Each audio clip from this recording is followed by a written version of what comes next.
Isaan lamaanuu foon tokko ni ta'u. Egaa isaan lama miti, foon tokko malee. Wangeela Maarqos boqonnaa 10 lakkoofsa 8.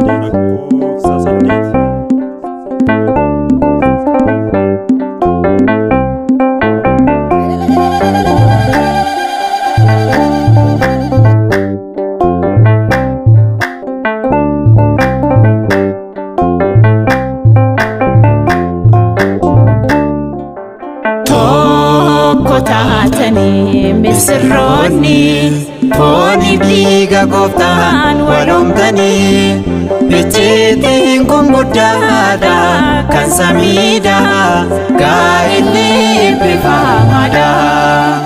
Tokko taatanii misirroonni fooni dhiiga gooftaan walumtanii icciitiin kun guddaadha kan samiidha gaa'illi eebbifamaadha.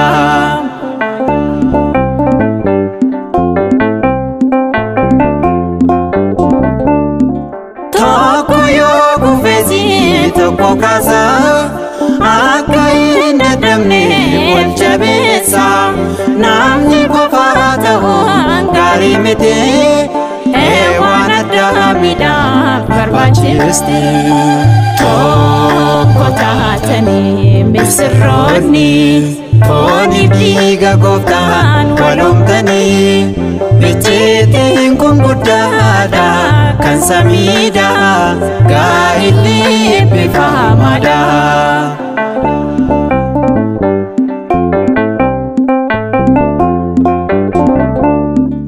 Manni fi qabeenyi dhaalamaati dubartii hubattuun gooftarraati kadhannaaf jaalalaan wal jabeessa mootummaa waaqayyoof wal qopheessa. Tokko taatanii misirroonni fooni dhiiga gooftaan walumtanii icciitiin kun guddaadha kan samiidha gaa'illi eebbifamaadha.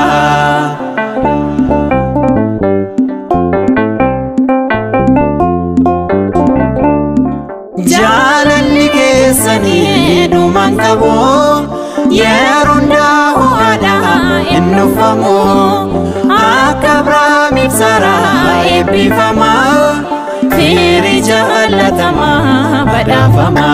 Tokko taatanii misirroonni fooni dhiiga gooftaan walumtanii icciitiin kun guddaadha kan samiidha gaa'illi eebbifamaadha.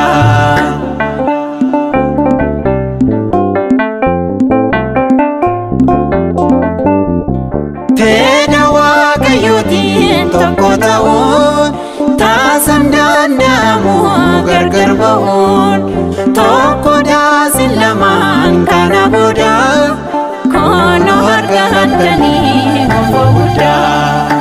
Tokko taatanii misirroonni fooni dhiiga gooftaan walumtanii icciitiin kun guddaadha kan samiidha gaa'illi eebbifamaadha. Tokko taatanii misirroonni fooni dhiiga gooftaan walumtanii icciitiin kun guddaadha kan samiidha gaa'illi eebbifamaadha.